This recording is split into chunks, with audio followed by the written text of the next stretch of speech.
हाँ दोस्तों, नमस्कार। दोस्तों, हरियाणा की राजनीति में बीजेपी की तरफ से पिछले कुछ सालों में एक जाना माना चेहरा शामिल हुआ था, जिनका नाम था योगेश्वर दत्त साहब।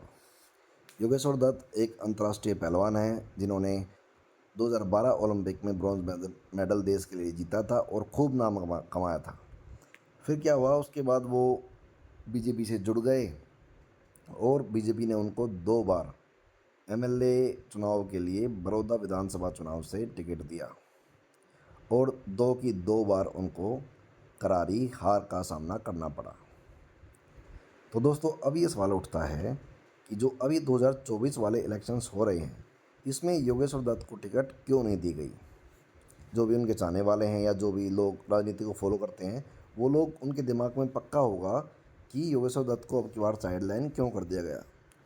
तो दोस्तों देखिए, जिनको भी ये डाउट है उनके लिए ये मेरे विचार हैं, बाकी आप कहीं भी पढ़ लीजिएगा, यही बात होती है लगभग कि पॉलिटिक्स में हमेशा ही जीता हुआ घोड़े पर दाव लगाया जाता है। समझ रहे हैं आप?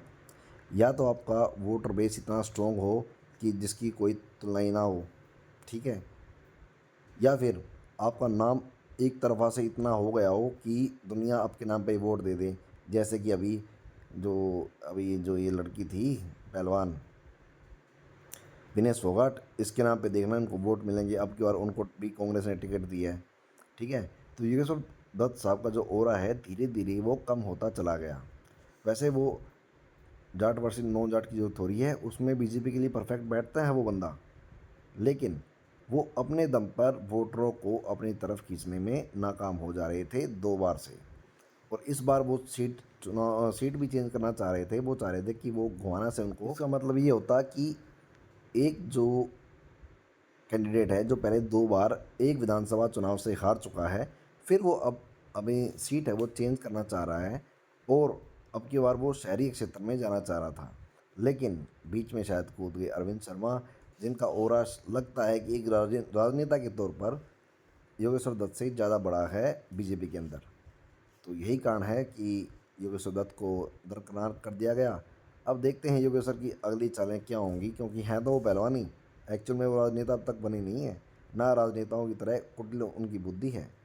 अभी तक वो केवल एक पहलवान की तरह, एक सेलिब्रिटी की तरह लोगों से जुड़ के, लोगों को एक साथ ला के कुछ वोट वो अपने लिए अपने पाले में लाने में सक्षम हो जा रहे थे, ठीक है।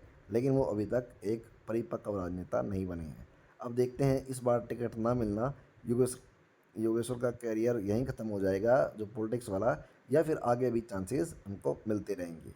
और जहाँ तक बात है, अगर कोई बंदा लगातार पॉलिटिक्स में लगा रहता है और उसका थोड़ा बहुत नाम होता है, तो देर सवेर उनको ज़रूर मौका दिया जाता है। तो शायद बीजेपी भी, जिनके इक्वेशंस में योगेश्वर दत्त, क्योंकि वो एक ब्राह्मण है, सही बैठते हैं। तो देखते हैं उनका भविष्य कैसा होता है। बाकी आपका क्या विचार है कमेंट में ज़रूर बताना। ओके दोस्तों, जय हिंद, जय भारत, बाय, टेक केयर।